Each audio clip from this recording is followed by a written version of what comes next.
Good morning, members of the jury. Please be seated.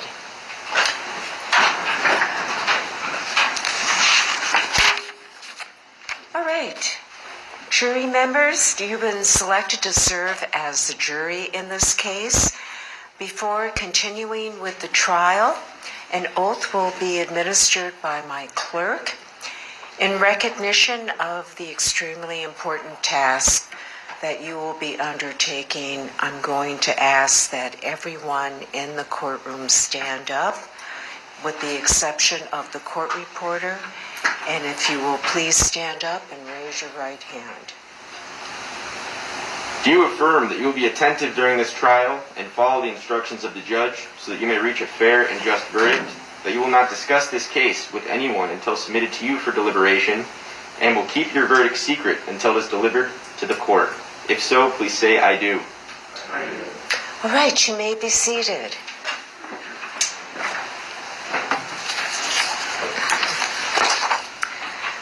Jury members, you have been selected to serve in this criminal case because the parties believe that you would be fair and impartial jurors to decide this case. It is important that you be able to hear and see everything that takes place during the trial. If you have difficulty hearing or understanding what a witness is saying, or if a witness or an attorney should block your view, please raise your hand immediately so that we can correct the problem. The state of Minnesota has charged this defendant with the crime of manslaughter in the first degree and manslaughter in the second degree. To these charges, Ms. Potter has entered a plea of not guilty. By her plea, the defendant denies the charges which have been made against her and places upon the state of Minnesota the burden of proving defendant's guilt beyond a reasonable doubt. The defendant is presumed innocent of the charges made. This presumption remains with the defendant unless and until the defendant has been proven guilty beyond a reasonable doubt. That the defendant has been brought before the court by the ordinary processes of the law and is on trial should not be considered by you as in any way suggesting guilt. The burden of proving guilt is on the state. The defendant does not have to prove her innocence. Proof beyond a reasonable doubt is such proof as ordinarily prudent men and women would act upon in their most important affairs. A reasonable doubt is a doubt based upon reason and common sense. It does not mean a fanciful or capricious doubt, nor does it mean beyond all possibility of doubt. The trial in this case is about to begin. Here are some basic rules about your job as a juror. Your job will be to decide what the facts are in this case by considering the evidence. As judge, I will apply the rules of evidence and tell you what you can and cannot consider as evidence. Well, what is evidence? Evidence is what the witnesses say on the stand. This is called testimony. Evidence can be items like photographs and documents. These items are called exhibits. Evidence can be facts that the parties agree on. This agreement is called a stipulation. What is not evidence? The following is not evidence. Nothing the attorneys say during the trial, including opening statements and closing arguments, is evidence. However, listen to any statements the attorneys make. The statements are made to help you better understand the evidence. The attorney's questions are not evidence. The witness's answers are. Objections are not evidence. Attorneys may object if they think a question or answer is against the rules. I will sustain the objection if I think it is against the rules and you should ignore this question or answer. If I overrule the objection, the answer is evidence like the rest of the witness's testimony. You cannot consider anything you hear or learn about this case outside this courtroom. You must follow the instructions on what you can consider as evidence. You may take notes during the trial, but you do not have to take but you're not required to take notes. Don't let your note-taking distract you. The most important thing for you to do is to listen to the testimony as you hear it. The notes must stay in the courtroom during the trial. You should leave your pen and your notepads on your desks. They'll be there in the morning when you come back and after you come back from lunch. Use your notes as an aid to your memory and not as a substitute for it. Fit the notes in with your total recollection of the facts. A written note does not necessarily make a piece of evidence more important whether you or another juror wrote it down. If at some point in the trial you run out of paper or your pen is no longer working, please alert my staff and we'll take care of that. Wait until you've heard all of the evidence before you make up your mind. Your best guide is your own good judgment, experience, and common sense. You must decide which testimony to believe and how much weight to give it. In deciding this, you may consider the following. Will a witness gain or lose anything if the case is decided a certain way? What is the witness's relationship to the parties? How did a witness learn the facts? How did she or he know, remember, and tell the facts? What was his or her manner? What was his or her age or experience? Does the witness seem honest and sincere? Was the witness frank and direct? Is the testimony reasonable compared with other evidence? And are there any other factors that bear on believability and weight? You must decide the facts. You and only you can decide the facts. Do not take anything I say or do as a sign of what your verdict should be. Once the facts are decided, you must follow the law. You must follow the law even if you don't agree with it. Now, I want to give you a few instructions about your conduct as jurors. Do not let outsiders influence you. Do not discuss this case with other jury members during the trial. You will have plenty of time to do this at the end of the trial once you have heard all the evidence and I've excused you to the jury room with my instructions and the verdict forms. Do not talk to anyone involved in this case. This includes the defendant, the lawyers, and the witnesses. If anyone tries to discuss this case with you outside the courtroom, report this to me or one of my staff. When you go home during the trial, do not talk to your family, friends, or others about the case. You may tell them that you are a juror on a criminal case, and that is all that you should tell them. Do not report your experiences as a juror while the trial and deliberations are going on. Do not email, blog, tweet, text, or post anything to Twitter, Facebook, MySpace, LinkedIn, Google+, YouTube, or any other social networking sites about this trial. Do not visit any chat rooms where this case may be discussed. Do not read or listen to news reports in magazines or in newspapers or on the radio, television, podcasts, or any other media about the case. Do not do your own investigation. Don't ask people about the case. Don't visit any of the locations mentioned in the trial. Do not research anything about the case, including the issues, evidence, parties, witnesses, location, or the law through any form of written, print, electronic, or internet media.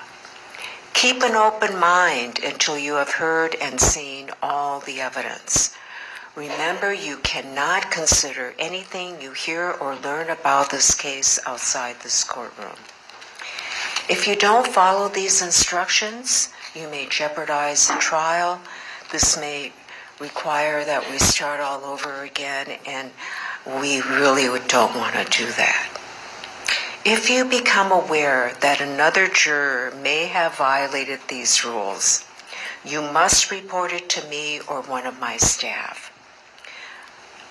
I know that this can be a difficult thing to do, but in order to preserve the fairness that is guaranteed to everyone involved, it is very important that you do so. Please take note of the chair you are sitting in and keep the same chair throughout the trial. When reporting for jury duty in the morning and returning to the courthouse after lunch, you need to report to the courtroom waiting room that you were in today. Do not communicate with anyone in the hallway if you happen to be out there who is not a member of this jury about any matter. These rules will apply until I dismiss you from the case. I may also repeat these rules when we take a break and when you leave at the end of the day. I don't do this to insult you, but in this age of electronic communication, it's a natural impulse for us to all look things up, to discuss things that we're doing with our friends and family, and post things on the internet. It is not, however, an impulse we can follow in this trial. Once we've completed this trial and you've given your verdict, and I have discharged you from the case, you will be free to do any research you choose and to share your experiences if you choose to do so. If you have a question I want to remind you again, you want to communicate with the court, please alert my staff. During the trial, of course, if you have any difficulty seeing or hearing, please raise your hand or make my staff aware of that.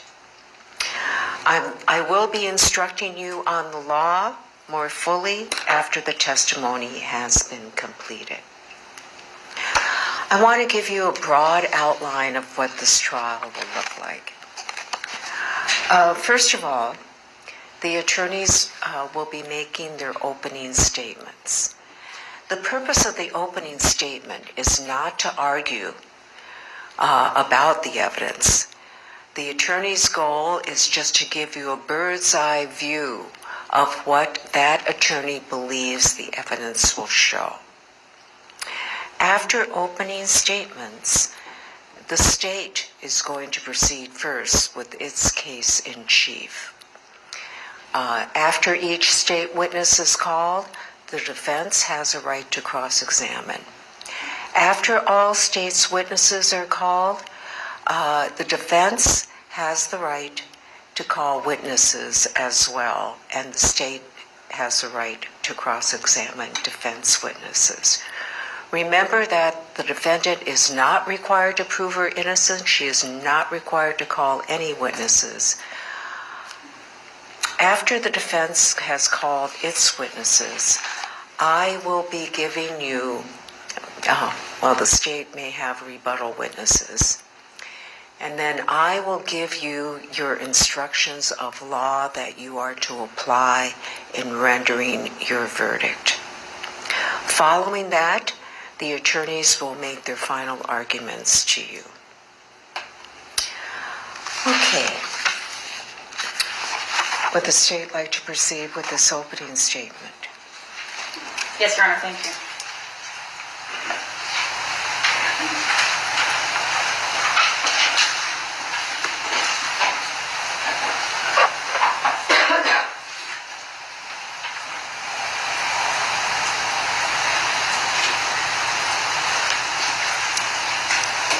Police officers occupy unique positions of power and responsibility in our society. They hold positions of public trust, and they commit themselves to public service. They are accountable to the communities that they serve. And Brooklyn Center police officers are no exception.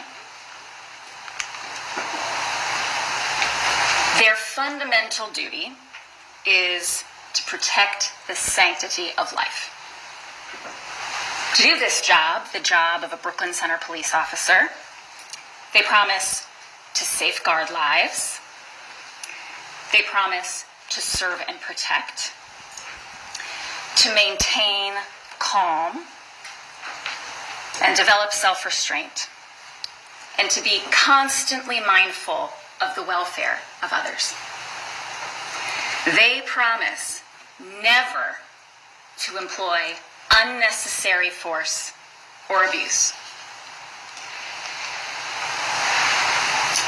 This is the oath of a Brooklyn Center police officer. I will never betray my badge, my integrity, my character, or the public interest. I will always have the courage to hold myself and others accountable for our actions. This is the standard they hold themselves to, and they take an oath to do so. Their duty to their badge and to the community is to protect life, not to take life.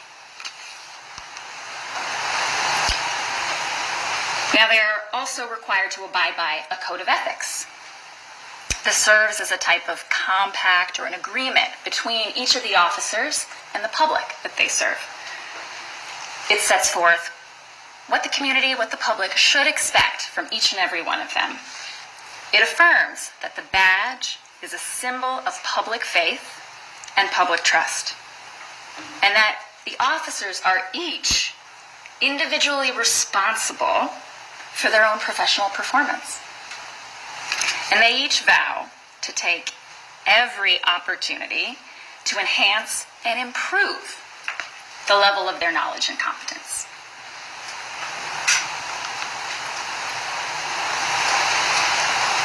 These officers carry deadly weapons every day on the job, and they receive extensive training in order to carry them. They're trained professionals. They're entrusted by the public with these weapons. Every day they put on their uniforms and they go to work, and they go to work out on the streets of our communities. They're trained to do this job. They're trained to interact with people of all walks of life, trained to interact with people in crisis, trained to interact with people on their worst days, trained to interact with people who may very well not want to interact with them at all. And every day that they go to work, they're required to be alert, attentive, and capable of performing their duties. Every day that they strap on that duty belt with their guns and their tasers, they have to be alert, attentive, and capable. And every day they do this, we entrust them with our lives. These officers have the responsibility to be mindful and attentive and acutely aware of the weapons that they carry and the risks associated with those weapons. They have the responsibility to follow their duty and their training when it comes to those weapons, and they have the responsibility to carry those weapons and use those weapons appropriately.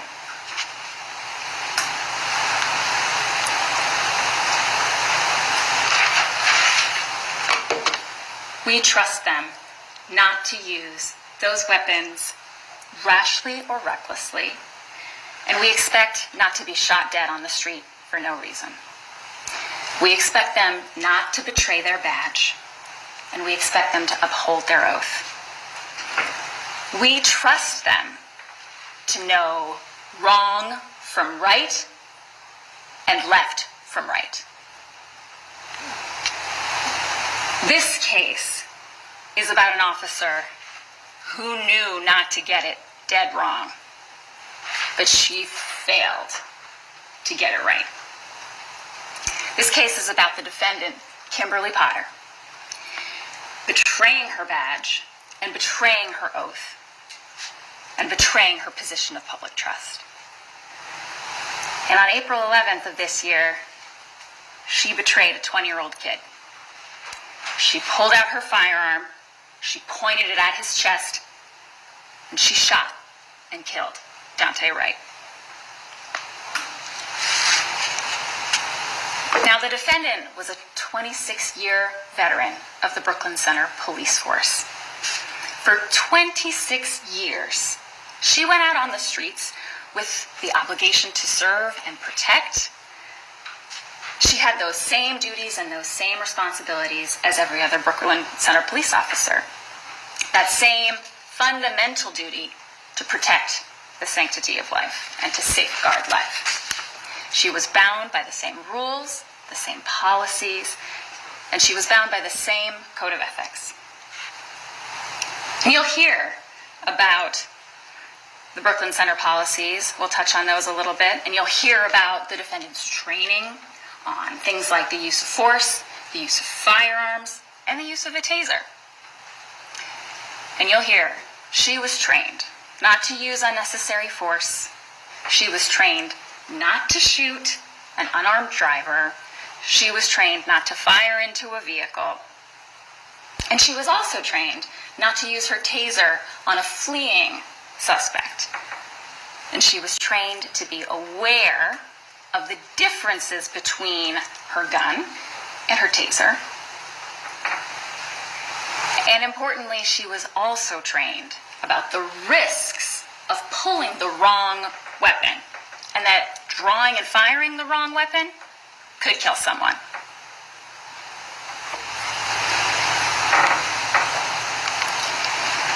Now, you'll learn about her firearm. It's a 9mm Glock handgun.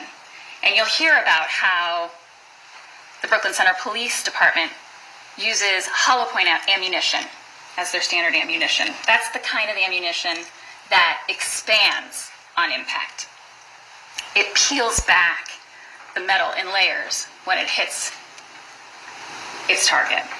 Now, this peeling action, it can slow down a bullet, but it can also cause extensive damage to the body in that way. This is a common type of ammunition used by law enforcement. And not only will you hear about the ammunition and the firearm, you'll hear about her taser, a Taser 7. Now, a taser is a conducted energy weapon that shoots out 2 probes when you press the trigger. And those probes are supposed to attach to the skin and deliver an electric shock.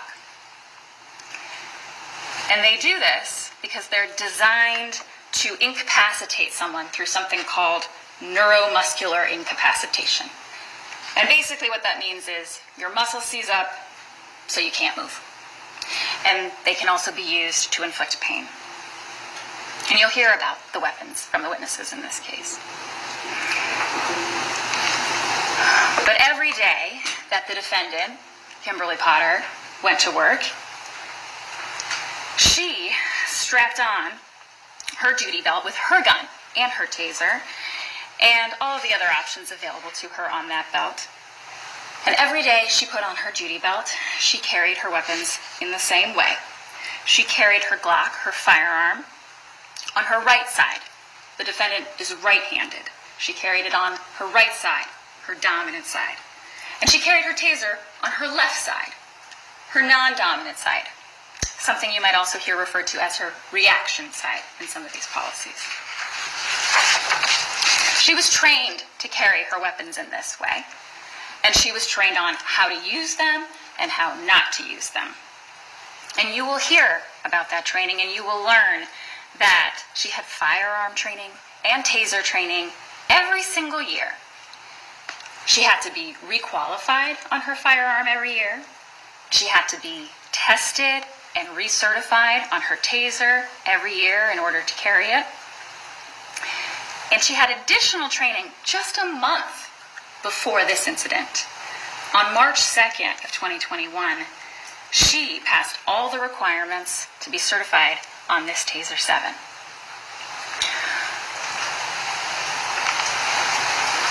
Now, before I cover all the details of the policies and what happened with her training, I'm going to talk a little bit about Daunte Wright and the events of April 11th of this year. Daunte Wright was Katie Bryant and Aubrey Wright's first child together. He was their first son as a couple, and he lived at home with his parents and his two younger sisters, Diamond and Destiny. And he had 6 siblings in total. It was a large, blended family. A large family with a lot of love to go around. Daunte Wright also had dreams for his future. When he was little, he wanted to be a professional basketball player. Who doesn't? And as he got older, he had a number of jobs in retail, food service. And you'll hear that he spent some time working with his dad at the same shoe store. And not long before his death, he had plans to enroll in a trade school to pursue a career at Summit Academy. Now, Daunte Wright also had a son of his own, Daunte Jr. Daunte Jr. was 1 year old at the time of this incident, a toddler, now fatherless. And on April 11th, Daunte Wright himself was just 20 years old, just out of his teens. Still had a close relationship with his mother. And he had a new baby boy, a loving family, and his whole adult life ahead of him. Now, on April 11th, Daunte Wright went to his parents' house. His mother, Katie Bryant, was watching his son, Junior, on that day. And Daunte Wright had recently been given the family car, a white Buick, as his own. And he was excited about that. And after getting this car, that was now his own, he wanted to get a car wash. That's what his plan was for April 11th. So his mom, Katie Bryant, gave him some money, and he left with his girlfriend, Elena Albrecht Payton, in the car. He headed out, and he later called his mom to figure out where he should go, which car wash was the right one. But he didn't make it. He never made it to the car wash that day. And he never made it home. Why? Because he was shot dead in his car in the middle of the day by the defendant.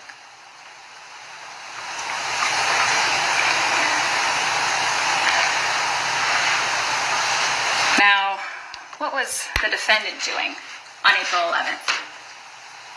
On April 11th, the defendant had been a police officer for longer than Daunte Wright had been alive. On April 11th, the defendant was acting as a field training officer, FTO. She was training in a new officer whose name is Officer Lucky. And on April 11th, while out on patrol, the defendant and Officer Lucky saw an air freshener, a little tree, hanging from the rearview mirror of Daunte Wright's car. And they decided to stop the vehicle. Yes, for the air freshener. But as they stopped the car, they also noticed the tabs were expired. But this was a run-of-the-mill traffic stop. This is the kind of stop that happens every day.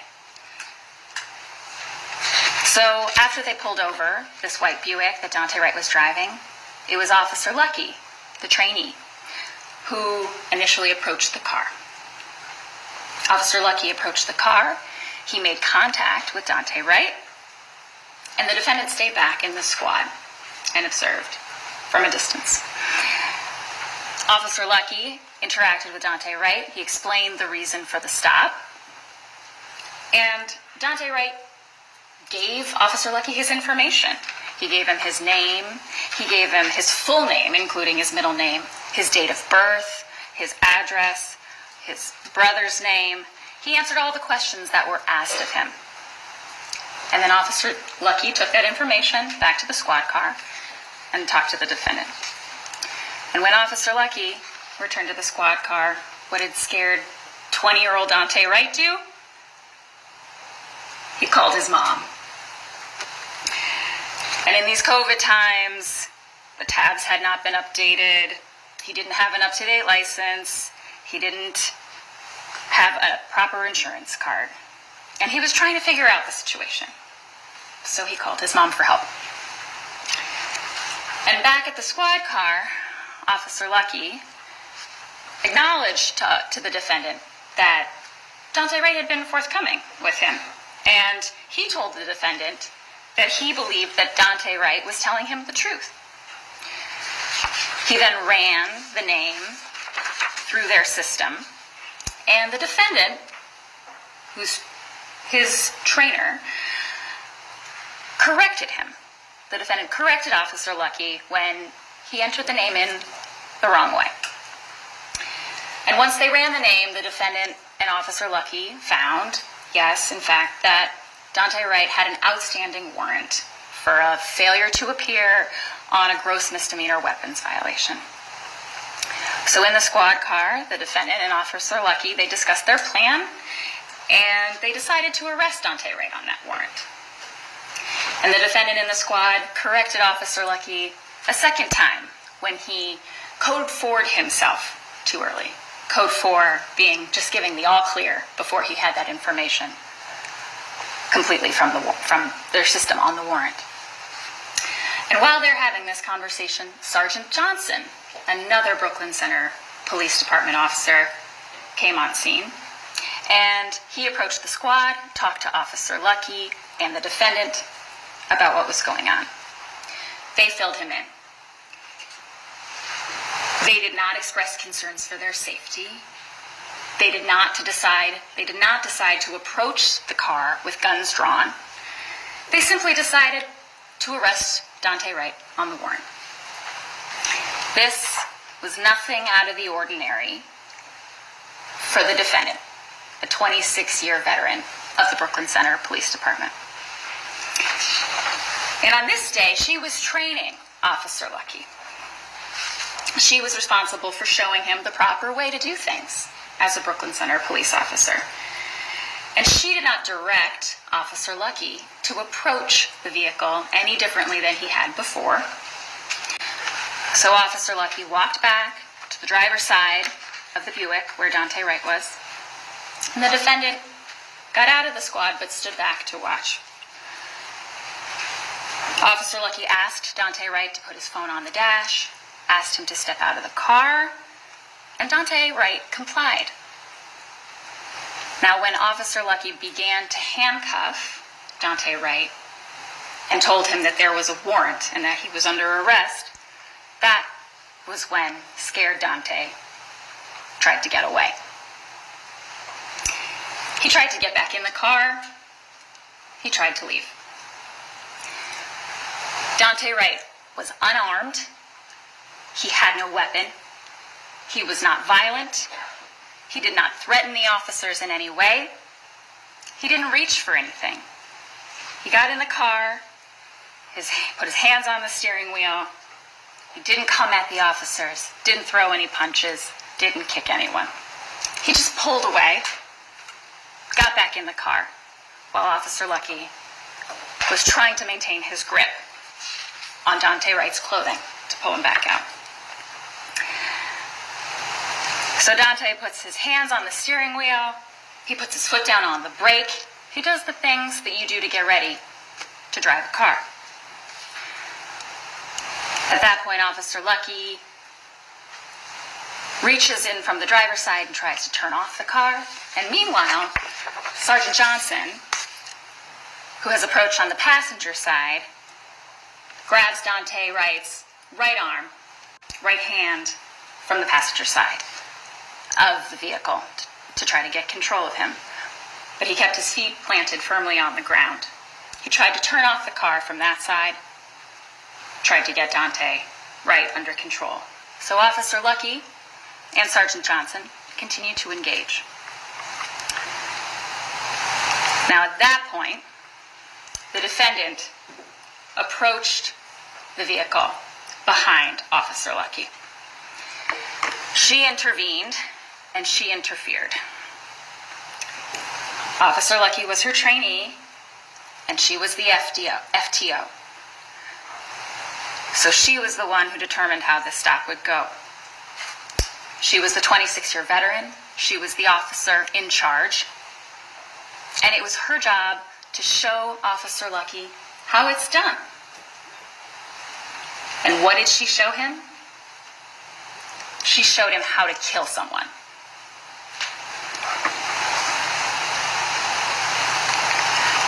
Now, as soon as she gets involved, she escalates the situation. She acts rashly and impetuously. She draws her firearm. She draws it with her right hand from the right side of her duty belt, where she's always kept her gun. She draws it with her finger on the trigger.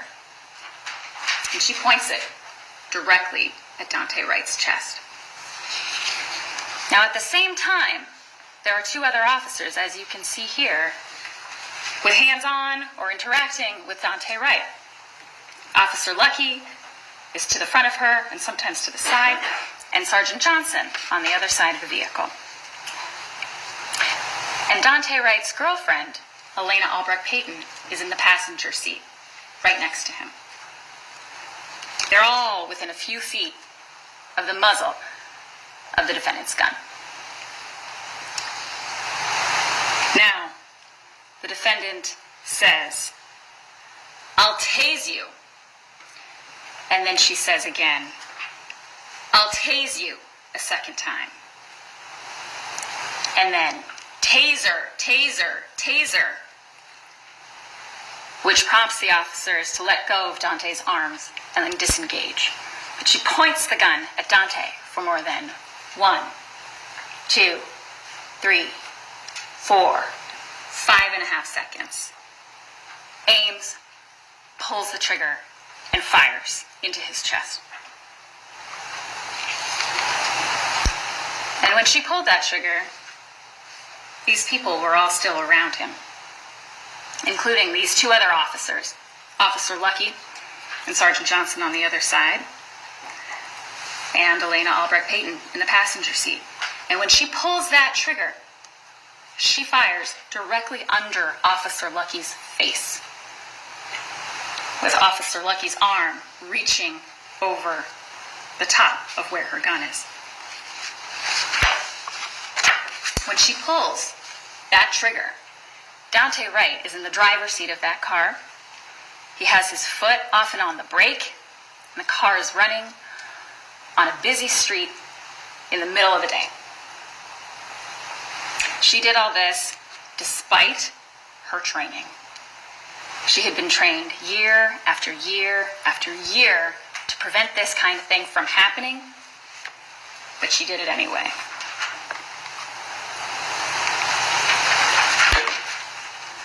Now, after she shot Daunte Wright, the defendant admitted she had messed up big time. Here's what she said.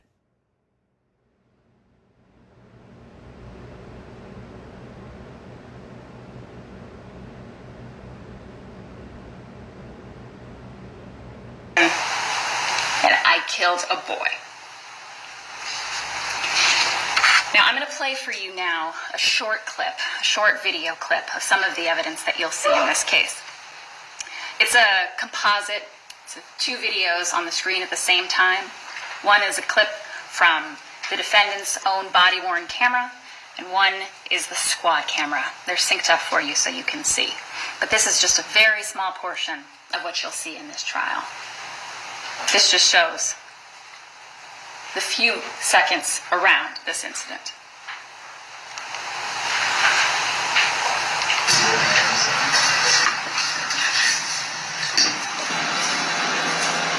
Are you talking to you? Say I'm Stefano.